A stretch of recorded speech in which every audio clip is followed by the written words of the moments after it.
Good morning from Lisbon, Portugal. We made it from where we're staying outside of the city in a marina in a boat. One rule about my boat is that you not get on without giving me a kiss first.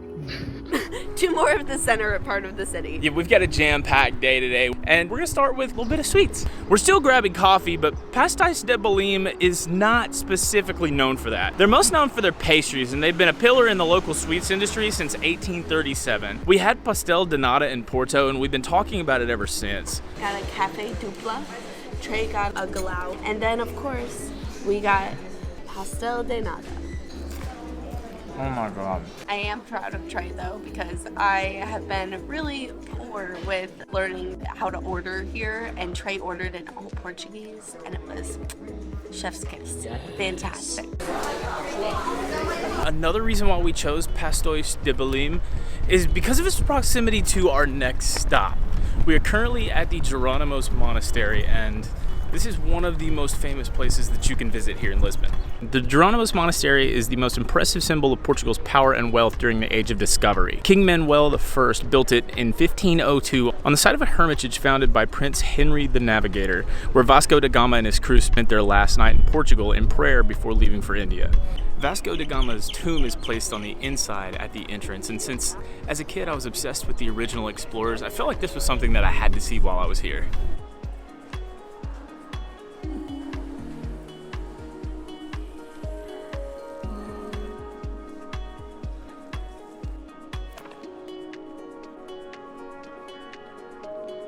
It's 10 euros each to go into the monastery, but it's free to go into the church. There are two separate lines, and the church is free to enter. All the tour guides are going that way. Evidently they knew something we didn't. We're headed to more of the central area of Lisbon, but before we got there, we wanted to stop off at LX Factory. LX Factory is a modern hip art scene that houses various startup businesses ranging from funky restaurants to workspaces for designers and artists. The building complex dates back to 1846, where it began as a weaving and textile company. However, over time, this little area of Lisbon started to take shape into what it is today, and it's a major source of tourism for the Alcantara neighborhood. I think we're here a little bit early in the day because everybody's like setting up for what I assume is like the afternoon rush. I don't know what food is coming out right now, but it smells amazing. I know, I'm like struggling not to just cancel our lunch plans and just eat here. It smells so good. Oh. Ah, that was our bus. I guess it picks up down there. All right, so bad news is that was our bus, but the good news is there's multiple lines that we can take, so all hope is not lost. Also, a one-way was 2 euros each, so we paid 4 euros. That's going to take us essentially 2 miles into the city center, so I think that's a pretty good deal. We're not going to do a whole day on the trams, so single journey is all we need. When we were trying to find out where we could buy tickets, the guy at the store told us that it is cheaper to buy it in a store. It's just like a tobacco store, like sells like magazines and stuff. If you can buy it on the train, but it's more expensive. In this case, I think it's potentially 5. So depending on where you're going, it's always cheaper to buy it in the store. If you ever see pictures of Lisbon, this is probably the place you're gonna see. Commerce Plaza is a large harbor-facing square and was largely used for trade throughout Lisbon's history. There used to be a palace at the square that was destroyed by the Great Lisbon earthquake in 1755, which led the king at the time, King José I, to move further inland to Ajuba. At the center of the square is the statue of King Dom José I, which survived the 1755 earthquake. This plaza is even more beautiful than I imagined. It's gorgeous. And it's right on the river too, so just a perfect day to be out exploring. It's just so beautiful outside today. So honorable mention to Martinha da Arcada.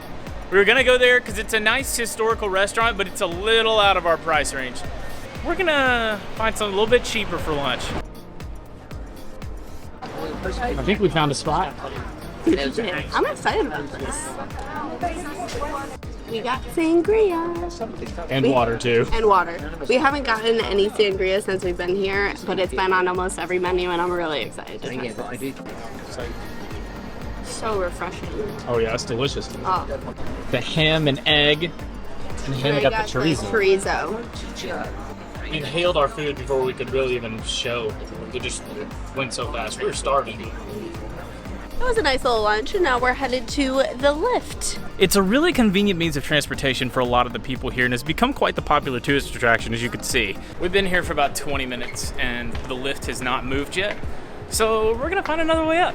A guy came up to us a few minutes ago and he's like, you're gonna wait an hour here and pay 14 euros for 2 people to do this, or you could just walk around the corner and there's an elevator over here that'll take us up for free. So I'm gonna look at that. We didn't find the elevator. We're climbing up a hill and I don't think Hannah's loving it, but it's okay. Because we're saving 14 euros by doing this and not wasting a lot of time just standing there in line. Think of everywhere that we've been so far today and where we're going. This is probably the place that I was most excited for.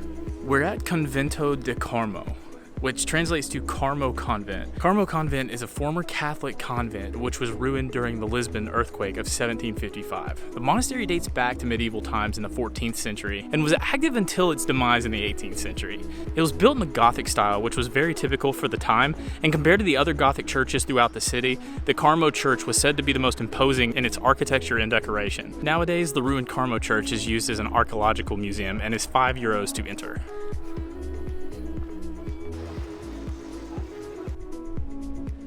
I'm not really sure how we're gonna get to the next place. All I know is that it's like on a large hill that we can see off in the distance.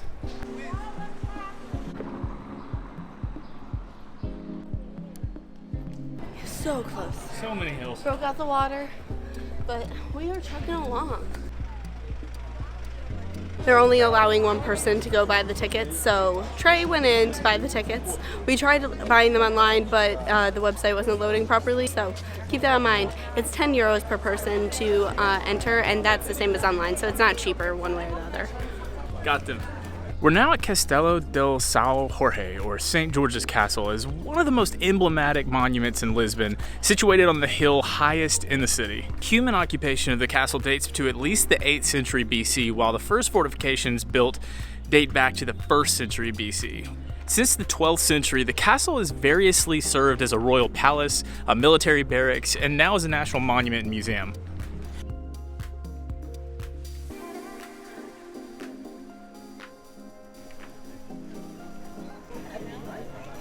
Most wild thing I've ever heard. I did not know they made noise, and now that I do, I never want to hear it again. I'm good. I'm not totally convinced that peacocks aren't just like dramatic turkeys. Colorful turkey. Like really, really fancy turkeys. Hi, Logan. And Ellie! Is there Ellie too? Is there like, Ellie, what's up? We've wrapped up the castle and now we're gonna head down back to the city center to grab a cocktail before dinner because dinner's our next thing and it's 4 p.m. I'm gonna try and get us to Time Out Market without using GPS. I don't think it's too difficult, but there are a lot of turns and a lot of different streets, so we're just gonna see where we end up. We pulled out the phone. We had to confirm we were in the right spot. I think that's it. That is it. Woohoo! So he did get us here.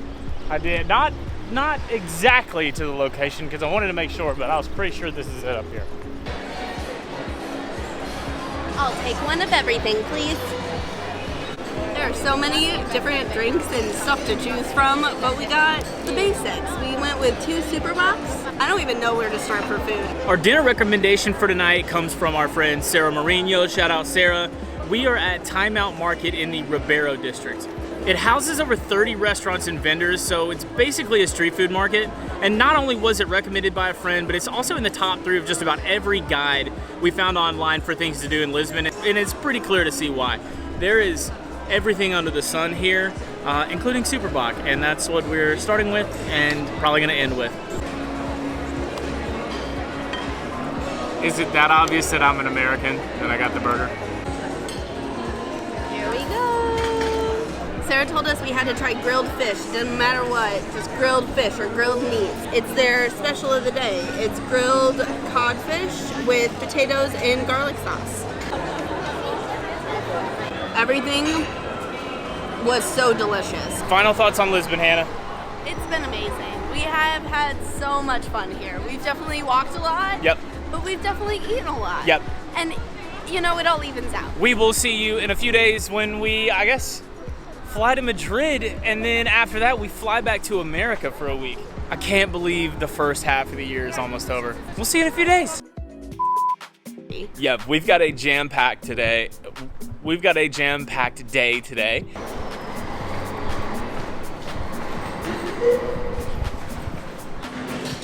Ow!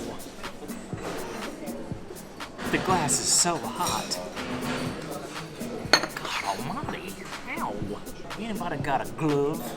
Goodness gracious, it's so good. Walking in the street, walking in the street. Running in the street, running in the street. Oh, wow. Oh, wow. Oh, wow. It's just a little tram. It's just a little one.